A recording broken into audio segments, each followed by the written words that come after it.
ओम श्री गुरुदेवाय नमः। मित्रों, हम श्रीमद् भगवद गीता के अध्याय 2 के कुछ महत्वपूर्ण श्लोकों के बारे में विवेचन कर रहे हैं।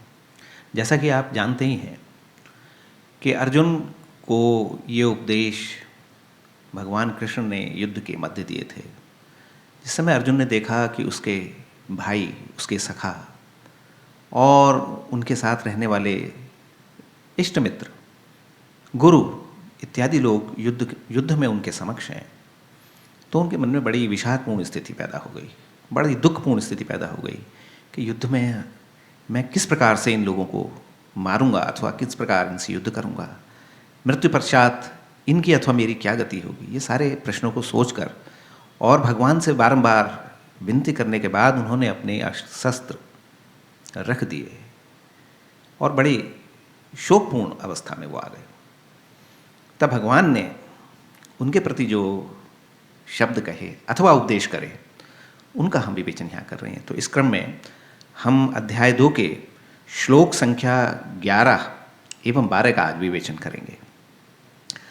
भगवान श्लोक संख्या 11 में कहते हैं अर्जुन के प्रति, अशोच्यान अन्वशोचः त्वं प्रज्ञावादांच भाषसे गतासून गतान शूश्च नानुशोचन्ति पंडिताः। इसमें भगवान कह रहे हैं कि हे अर्जुन, कि तुम ज्ञानियों की तरह बात करते हो, लेकिन ना शोक करने वाले मनुष्यों के लिए शोक करते हो। वास्तव में जिनके प्राण चले गए हैं, यानी कि जिनकी मृत्यु हो गई है, और जो जीवित हैं अथवा जिनके प्राण नहीं गए हैं, उनके लिए कोई भी पंडित या ज्ञानी शोक नहीं करता। फिर भगवान श्लोक संख्या 12 में कहते हैं, न त्वेवाहं जातुनासं न त्वं नेमे जनाधिपाः न चैव न भविष्यामः सर्वे वयं मतः परम। कि हे अर्जुन, ना तो ऐसा ही है कि मैं किसी काल में नहीं था अथवा तू नहीं था, या ये अन्य राजा लोग नहीं थे, और ना ही ऐसा है कि इसके आगे हम सब नहीं होंगे। तो इसलिए तू इनके प्रति शोक मत कर। यानी भगवान ने इन 2 श्लोकों में अर्जुन को ये बताया कि जो जीवित लोग तेरे सामने दिखाई दे रहे हैं, जो तुम्हारे सामने युद्ध के लिए प्रस्तुत हैं, उन लोगों के प्रति तुम्हें दुख नहीं करना चाहिए, क्योंकि वो स्वयं युद्ध के लिए प्रस्तुत हो गए।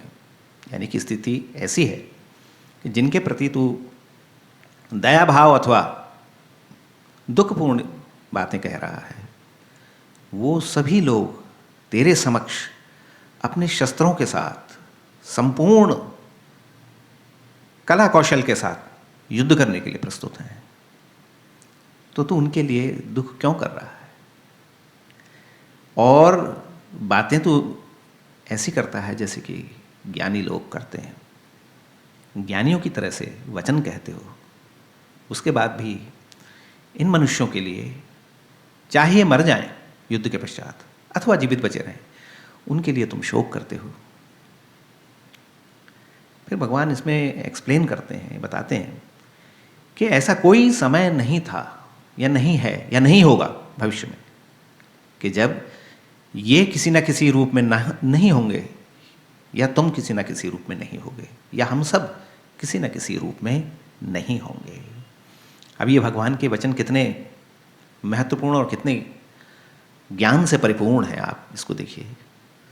भगवान अर्जुन को उपदेश करते समय ये जानते हैं कि मनुष्य होने के नाते, रिश्तेदार होने के नाते, सभी बंधनों में बंधे होने के नाते अर्जुन का दुखपूर्ण अवस्था में आना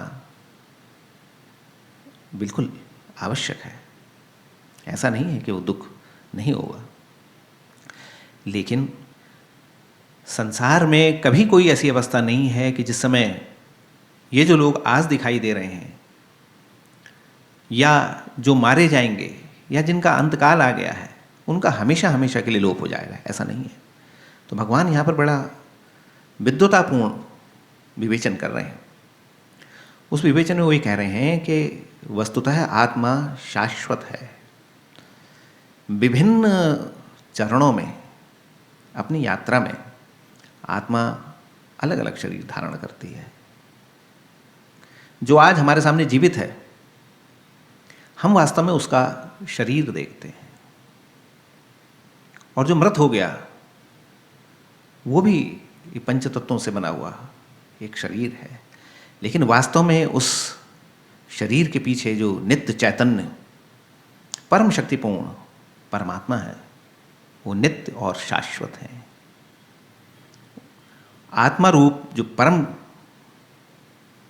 हमारा अस्तित्व है, उस अस्तित्व का कभी लोप नहीं होता। भले इस रूप में ना रहें, लेकिन अन्य किसी रूप में आत्मा निरंतर निरंतर शाश्वत वास करती है। भगवान यही बता रहे हैं कि हे अर्जुन, ये लोग अगर मृत्यु को भी प्राप्त हो जाएंगे अथवा तुम मृत्यु को प्राप्त होगे, तो ज्ञानी होने के नाते, पंडित होने के नाते, विद्वान होने के नाते तुम्हें शोक नहीं करना चाहिए, क्योंकि शोक करने योग्य कोई अवस्था है नहीं। ये जगत है, जगत में संपूर्ण परिवर्तन नित्य ही होता है। किसी क्षण भी ऐसा नहीं है जिस समय कोई चीज़ परिवर्तित ना होती हो। सनातन परिवर्तन हो रहा है, लेकिन सनातन परिवर्तन के पीछे एक सनातन अस्तित्व भी है। तो चाहे जीवात्मा के रूप में हो अथवा परमात्मा के रूप में, दोनों ही सनातन हैं और शाश्वत हैं। इसलिए ये लोग, ये इष्ट मित्र, ये रिश्तेदार नातेदार, ये माता पिता, ये बंधु बांधव अथवा अन्य आज हमसे युद्ध करने के लिए प्रस्तुत हुए हैं, अथवा कुछ क्षण पश्चात ये अथवा हम शरीर को त्याग देंगे, लेकिन हमारा शाश्वत रूप, हमारा चिरंतन रूप हमेशा हमेशा बना रहेगा। इसीलिए इस शरीर के प्रति, इन संबंधों के प्रति दुख करने का कोई कारण नहीं है। ये भगवान ने इस श्लोक में बताया। तो भगवान कहते हैं कि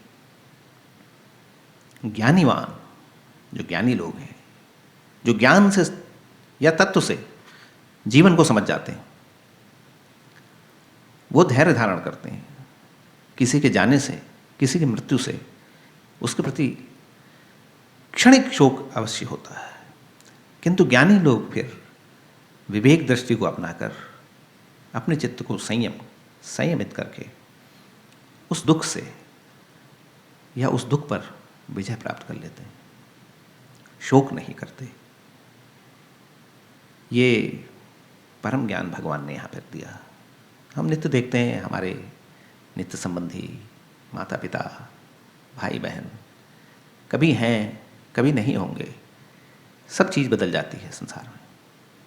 तो ये दुखपूर्ण है, क्योंकि हम हमेशा एक अवस्था में रहना चाहते हैं। हम चाहते हैं कि हमेशा सुख है तो सुख रहे, हम चाहते हैं हमेशा हम लोग आनंदपूर्वक रहें, लेकिन ईश्वर की अचिंत्य माया से ये सब जगत निरंतर परिवर्तित होता रहता है। आज स्वस्थ हैं, कल अस्वस्थ हो जाएंगे। आज सुखी हैं, क्षण भर बाद दुखी हो सकते हैं। आज हम आनंदपूर्वक हैं, कल विषाद हो सकता है। निरंतर ही अवस्था बदल रही, कोई भी अवस्था शाश्वत नहीं है।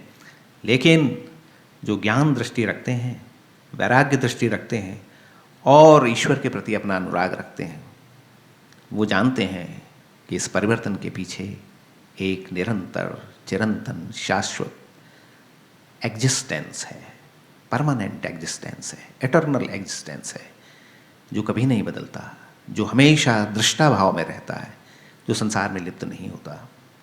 उस भाव को प्राप्त करने के लिए भगवान ने अर्जुन को ये उपदेश किए। ये उपदेश बड़े मार्मिक हैं, एक बार में समझ में नहीं आते, बारंबार इनका अध्यापन करना पड़ता है, समझना और समझाना पड़ता है, बार बार चिंतन करना पड़ता है, तब जाकर श्री भगवान के ये परम शब्द, परम उपदेश हृदय में कल्याणकारी भाव पैदा करते हैं। हम सभी को पूर्ण श्रद्धा और पूर्ण विश्वास के साथ भगवान के इन वचनों पर आगे बढ़ना चाहिए और इस जगत में और इस जगत के पश्चात जीवित अवस्था में अथवा जीवन जाने के पश्चात भगवान की करुणा का अनुभव करना चाहिए। यही इन श्लोकों का मर्म है।